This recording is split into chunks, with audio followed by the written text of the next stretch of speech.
முழுசா எதுவுமே சொல்லல. உண்மைதான் மேம். நான் ப்ராமிஸ் மேம். நீ ஏன் ஹஸ்பண்ட போக மாட்டேன்னு சொல்ற? வேணாம் மேம். ஏன் ஒழுக்கமா வாழ பிடிக்கலையா? அப்படி இல்ல மேம். ஒரு இடத்துல உட்காந்து நல்லபடியா இருக்க பிடிக்கல? அப்படி இல்ல மேம். நான் தப்பு பண்ணிட்டேன். இவ்வளவு தைரியமா இருக்க, வெளியே வந்து இவ்வளவு கஷ்டப்படுற, புருஷன் கூட சமாளிக்க தெரியாதா? அடிச்சா கைய பிடி. வேணாம் மேம். நான் இன்னொருத்தன் கூட படுத்து பிள்ளைய பத்தி பிறகு நான் போய் திரும்பி அவர் கூட போய் அவர் கஷ்டத்தை கொடுக்கல மேம். வேணாம் மேம். வேணாம். அவராச்சும் நல்லா இருக்கட்டும். நான் தான் கெட்டு போனவன் எப்படி இருந்துட்டு போயிரு. திரும்பி போய் அவங்களை காயப்படுத்த விரும்பல. ஒருக்கா காயப்படுத்த விரும்பல, அவங்க நல்லா இருக்காங்க. ஒருக்கா அடி வாங்கினேன், அதனால தான் வெளியே வந்தேன்னு சொல்ற.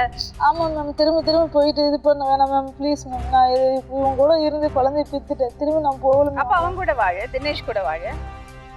சரி. அப்ப தினேஷ் கல்யாணம் பண்ணிக்க சொல்லு. தொடர்ந்து இப்படியே வாழணும்னு நினைக்கிறியா? இந்த பாருமா, நீ அடல்ட். நீ இப்படிதான் வாழணும் அப்படிதான் வாழணும்னு நான் சொல்ல முடியாது. நீ உன்னோட விருப்பப்படி வாழலாம். நான் பிள்ளைங்களை கஷ்டப்படுத்தக்கூடாது. மேடம் வணக்கம். வணக்கம் சார். எப்படி நல்லா இருக்கேன் மேடம். சொல்லுங்க. டிஸ்டர்ப் பண்ணிட்டேனா? ஒன்னு டிஸ்டர்பன்ஸ் இல்ல madam. You are always welcome. எப்போனா கூப்பிடுங்க. Thank you sir. நான் ஷோல இருந்து கூப்பிடுறேன் இப்போ. யா. இங்க ஆக்சுவலி என்னாச்சுன்னா, ஒரு 4 நாள் முன்னாடி ஒரு ஷூட்டிங் ஸ்பாட்லேருந்து எங்களுக்கு ஒரு இன்ஃபர்மேஷன் வந்தது. ஒரு 6 நாள் குழந்தைய வச்சுட்டு ஒரு பொண்ணு வந்து குழந்தைய வந்து கொண்டு வந்திருக்கா. ரொம்ப கஷ்டப்படுறா. அந்த குழந்தைய அவங்க ஹேண்டில் பண்ணுறது விதமே ரொம்ப தப்பாக இருக்குது சொல்லிட்டு எங்களுக்கு இன்ஃபார்ம் பண்ணாங்க.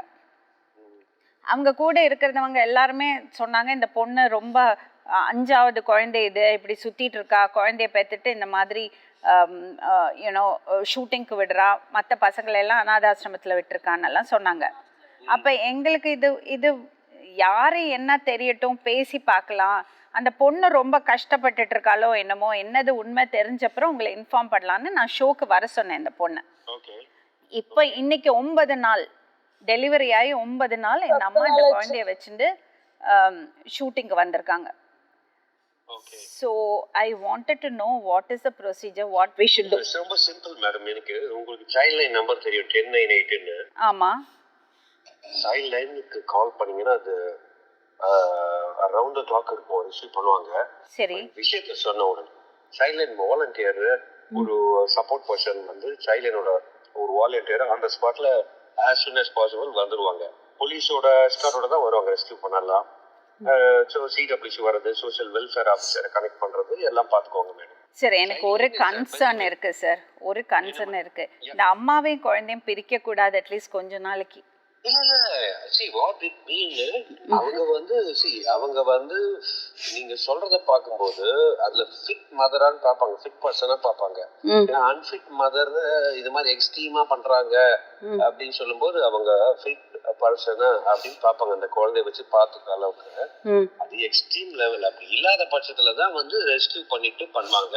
அவங்க விருப்பப்பட்டு லெட்டர் கொடுத்தாதான் நாங்க அட்மிஷன் எல்லாம் போடுவோம். சரி. இல்ல நான் பாத்துக்கிறேன்னு சொல்லும் போது கவுன்சிலிங் மட்டும் கொடுத்தாங்க பாப்பாங்க. Sure, sir. She definitely needs counseling, sir, because she has just delivered.